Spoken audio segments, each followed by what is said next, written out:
সরকারি কর্মচারীদের জন্য সুখবর। অর্থ উপদেষ্টা কার্যালয় থেকে কিন্তু নতুন করে একটি তথ্য জানানো হয়েছে। সরকারি কর্মকর্তা কর্মচারীদের বেতন ভাতা বৃদ্ধি করা হবে কিনা বা কত শতাংশ সর্বোচ্চ এবং সর্বনিম্ন কত শতাংশ বৃদ্ধি করা হচ্ছে এবং মহার্ঘ ভাতার সর্বশেষ আপডেট তথ্য কি রয়েছে আজকের এই ভিডিওতে আমরা আপনাদেরকে জানানোর চেষ্টা করব। ভিডিওটি সকলের জন্য গুরুত্বপূর্ণ, অবশ্যই ভিডিওটি প্রথম থেকে শেষ পর্যন্ত দেখবেন। এবং মহার্ঘ ভাতার বাজেট ৭,০০০ কোটি টাকা নির্ধারণ করা হয়েছে এবং ৭ ফেব্রুয়ারি ২০২৫-এ মহাসমাবেশে ডাক দেওয়া হয়েছে। আপনার এই মহাসমাবেশে সকলে কিন্তু উপস্থিত থাকবেন, আপনাদের উপস্থিতি একান্ত কাম্য। আজকের এই ভিডিওতে আমরা সরকারি কর্মচারীদের বেতন ভাতা বৃদ্ধি এবং এখানে মহার্ঘ ভাতা এবং আগামী ৮ ফেব্রুয়ারি ২০২৫-এ মহার্ঘ ভাতা সংক্রান্ত একটি বৈঠক বা মিটিং ডাকা হয়েছে। আজকের এই ভিডিওতে আমরা এই সংক্রান্ত সকল বিস্তারিত তথ্য জানানোর চেষ্টা করব। ভিডিওটিতে প্রথম থেকে শেষ পর্যন্ত দেখবেন এবং তার আগে আপনাদের কাছে ছোট্ট একটি রিকোয়েস্ট করব, যারা আমাদের চ্যানেলে নতুন দর্শক রয়েছেন এবং এখনো পর্যন্ত চ্যানেলটি সাবস্ক্রাইব করেননি, চ্যানেলটি সাবস্ক্রাইব করে পাশে থাকার আহ্বান করছি। সকলকেই ধন্যবাদ। তো চলুন মূল আলোচনা। এখানে যেটা বলা হচ্ছে যে আগামী ২০২৫-২৬ অর্থ বছরে বাজেটে বড় ধরনের পরিবর্তন আনা হচ্ছে। ক্ষমতাচ্যুত প্রধানমন্ত্রী শেখ হাসিনা সরকার গত ২৫ বছর ধরে উচ্চাভিলাষী বাজেট প্রণয়ন করলেও তা পুরোপুরি বাস্তবায়ন করা সম্ভব হয়নি। বছরের শেষ সময় এসে বাজেট কাটছাট করতে হবে, তবে অন্তর্বর্তী সরকার বাস্তবসম্মত বাজেট তৈরির পরিকল্পনা করেছে।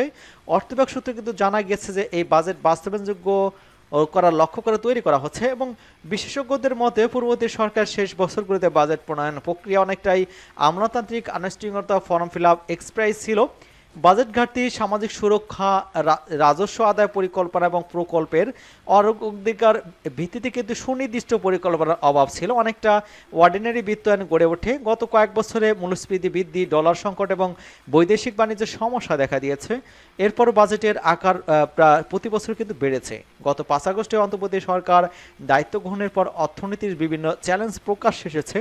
ব্যাংক খাতে খেলাফি ঋণ বৃদ্ধি পেয়েছে এবং তারল্য সংকট কিন্তু তীব্র হয়েছে। পূর্ববর্তী সরকারের সময় হয়েছে কিছু অন্তর্বর্তী সুযোগ কৃত্রিমভাবে বাড়িয়ে দেওয়া হয়েছিল, তা চিত্র প্রতিফলিত হয়নি। এখানে যেটা দেখা যাচ্ছে স্পষ্টভাবে কিন্তু বাজেটের যেটা সেখানে বাজেট অপ্রয়োজনীয় কিন্তু প্রকল্প অন্তর্ভুক্ত না করার নির্দেশ দেওয়া হয়েছে। অর্থ বিভাগ আজ বুধবার এই প্রধান উপদেষ্টা ডক্টর মোহাম্মদ ইউনূসের কাছে কিন্তু ২০২৫-২৬ অর্থ বছরের বাজেট একটি খসড়া রূপরেখা উপস্থাপন করবে। প্রধান উপদেষ্টার কার্যালয়ের সূত্রে কিন্তু এই তথ্য জানা গিয়েছে। উপদেষ্টা ডক্টর সালাউদ্দিনের নেতৃত্বে কিন্তু পরিকল্পনা উপদেষ্টা ওয়াহিদ্দিন মাহমুদ, অর্থ বিভাগের সদস্য খায়রুজ্জামান মজুমদার, রাজস্ব বোর্ডের চেয়ারম্যান আব্দুর রহমান খানসহ কিন্তু এখানে উপস্থিত ছিলেন অনেকে। এখানে কিন্তু স্পষ্টভাবে বলে দেওয়া হয়েছে যে এই বছর বাজেট কিন্তু রয়েছে ২০২৪-২৫ বছরের বাজেট আকার ছিল ৭,৯৭,০০০ কোটি টাকা। এর মধ্যে কিন্তু রাজস্ব আয়ের লক্ষ্য ধরা হয়েছিল ৫,৪১,০০০ টাকা। এখানে যেটা বলা হচ্ছে যে অতিরিক্ত কিন্তু ৭,০০০ কোটি টাকা লাগবে সরকারি চাকরির মহার্ঘ ভাতা দেওয়ার উপলক্ষে। এবং আপনারা দেখতে পাচ্ছেন যে এই মহার্ঘ ভাতা সর্বোচ্চ এবং সর্বনিম্ন যত টাকা বেতন বাড়লো সরকারি চাকরিজীবীদের, এখানে যেটা বলা হচ্ছে যে সরকারি চাকরিজীবীর জন্য এবারে কিন্তু গ্রেড অনুযায়ী মহার্ঘ ভাতা দেওয়ার নির্ধারণ করা হয়েছে। পিছনে গ্রেডের কর্মচারীর তুলনামূলক হারে বেশি এই ভাতা পাবেন, আর সামনের গ্রেডের কর্মকর্তারা পাবেন কম হারে। অর্থমন্ত্রীর প্রস্তাব অনুযায়ী রয়েছে সর্বনিম্ন বেতন বৃদ্ধি পাবে ৪,০০০ টাকা এবং সর্বোচ্চ বেতন বৃদ্ধি পাবে ৭,৮০০ টাকা। কোনো চাকরিজীবী ৪,০০০ টাকার কম মহার্ঘ ভাতা পাবেন না। মহার্ঘ ভাতা কার্যকর হওয়ার পর আগের সরকার দেওয়া যে ৫% বিশেষ সুবিধা ছিল সেই সুবিধা কিন্তু আর বহাল থাকবে না এবং পেনশনভোগী কর্মকর্তা কর্মচারীরা কিন্তু এই মহার্ঘ ভাতা পাবেন না। ইনক্রিমেন্টের সময় এটা মূল বেতনের সাথে যুক্ত হবে। অর্থমন্ত্রী জানিয়েছে বর্ধিত ভাতার যে অর্থায়নের জন্য উন্নয়ন বাজেটে কমানো হবে। ফেব্রুয়ারি মাসের বেতনের সঙ্গে এই ভাতা কার্যকর করার কথা ছিল, কিন্তু সেটা আর হচ্ছে না। এটা সামনেই মিটিংয়ে হয়তো সেটা নির্ধারণ হবে। জনপ্রশাসন মন্ত্রণালয়ের সিনিয়র সচিব মোখলেছুর রহমান নিশ্চিত করেছেন যে চলতি অর্থ বছরের মধ্যে মহার্ঘ ভাতা ঘোষণা করা হবে, তবে নির্দিষ্ট হারে এখনও কিন্তু সিদ্ধান্ত হয়নি।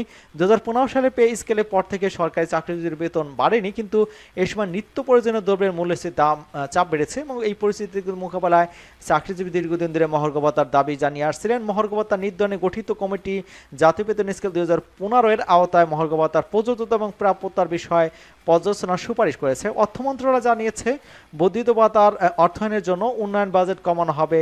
ফেব্রুয়ারি মাসের বেতনের সঙ্গে এই ভাতা দেওয়ার যে পরিকল্পনা ছিল সেটা কিন্তু আর হচ্ছে না, সেটা জুন জুলাইতে হতে পারে এমনটাই কিন্তু জনপ্রশাসন সচিব জানিয়েছেন। এবং এই যে ২০১৫ সালে পে স্কেলের পর থেকে সরকার চাকরিজীবীর বেতন বাড়েনি, কিন্তু এসব নিত্য প্রয়োজনীয় দ্রব্যের দাম কিন্তু অনেক বেড়েছে এবং মহার্ঘ ভাতা নির্ধারণে গঠিত কমিটি জাতীয় বেতন স্কেল ২০১৫-এর আওতায় কিন্তু মহার্ঘ ভাতা প্রযোজ্যতা এবং প্রাপ্যতার বিষয়ে পর্যালোচনার সুপারিশ করবেন। এবং আগামী 8ই ফেব্রুয়ারি 2025 তারিখে মহার্ঘ ভাতা সংক্রান্ত একটা মিটিং রয়েছে, অনুষ্ঠিত হওয়ার কথা রয়েছে। মিটিংটি হলে আমরা বিস্তারিত তথ্য জানাতে পারবো এবং 7 ফেব্রুয়ারি যে সমাবেশের আয়োজন করেছে সেখানে সমাবেশটা সবার সফল হোক এবং 8 তারিখে যদি কোনো নিউজ প্রকাশিত হয় সেটা অবশ্যই জানিয়ে দেওয়া হবে।